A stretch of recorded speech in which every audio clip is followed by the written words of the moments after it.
Let's get on to Volvo Cars. First quarter profit fell by nearly 30% from a year ago, but still came in ahead of expectations. The Geely-owned, majority-owned car maker has said that the chip shortage, which led to a major production drop, is expected to remain in the second quarter. However, the company maintained its full-year delivery forecast. I'm really delighted, actually, to speak to Jim Rowan this morning with Karen and myself, because he's the CEO of Volvo Cars. And Jim, of course, we spoke to Rowan for many years. What's he left on the table for you to do domestically within the company rather than, of course, the headwinds, which you can't do much about?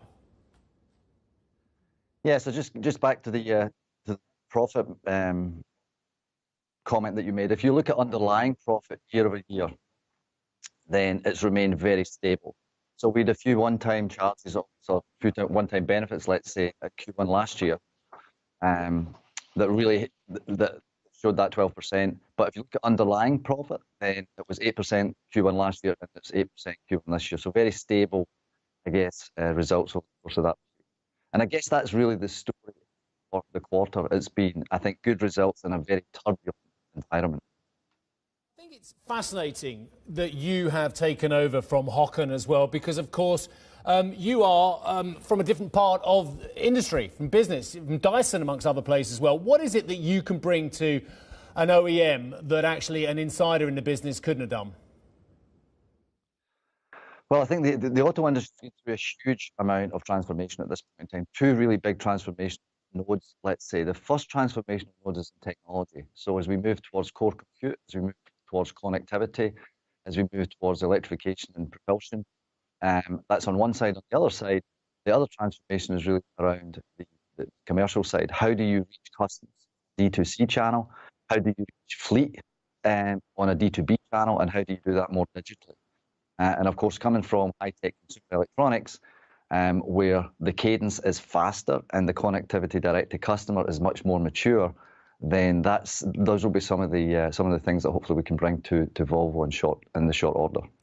Jim, it's Karen jumping in. I wanted to ask you about the semiconductor crunch, because I'm just reading between the lines on the statement today that the constraints have gradually improved, but it seems that there's a shortage of one specific part here. Can you just explain what that is and whether you can work around it? Yeah, so that is at the end of the first quarter. By and large, we've secured supply for that particular chipset, which will free up for us in the second half of the year. So we'll be affected by that in Q2. But we've enough production capacity in the factories in order to process those parts when they become available, so that we can have a strong end to the second half of the year. I want to bring up inflation too. We've seen that through so many company reports at this stage, that corporates are just passing on what they see as pricing pressures on the input side, and they can pass on the high cost to customers. I can see in your statement right towards the top today, you're talking about positive mix effects, high price realization. Are you saying that you do have the ability to keep prices fairly high for cars at this stage? Yeah, so we've already invoked price increases pretty much in every market at this point in time. The demand we've saw, despite those price increases, we've saw no demand dampening at all for Volvo products. So the demand remains incredibly strong despite those increases. We've seen increases from raw materials. That's because of some of the turbulence that we've seen across the different supply chains in the world, partly caused by the effects of the Ukraine war, partly because by the pandemic in Europe. We've seen rise in fuel prices and freight costs, and of course, everyone feels that hot breath of inflation on the back of their neck as well. So we had to increase prices, obviously, to cope with those. And by and large, we managed to offset those price increases that we've had to absorb by pushing those into the market. But even having done that, we saw no dampening of demand. Jim, long-term viewers will know that I'm a fan of the product and have been for many years, but the problem is for our viewers is they're shareholders, not consumers necessarily, and there is a huge difference between the OEM valuations and, dare I say it, the catch-up to Tesla valuations as well. What is it that can happen that actually changes that perspective in the mind of investors as well? What can you do to change that? Because, I mean, Volvo trades on, 14, 15 times forward. Tesla, despite all its problems with Twitter at the moment, trades on about 4 or 5 times that as well. What can you do to turn the mind of investors from thinking that you're an industrial OEM into a technology company? Yeah, so we're going through this massive transformation. It's one of the reasons, of course, that I joined the company.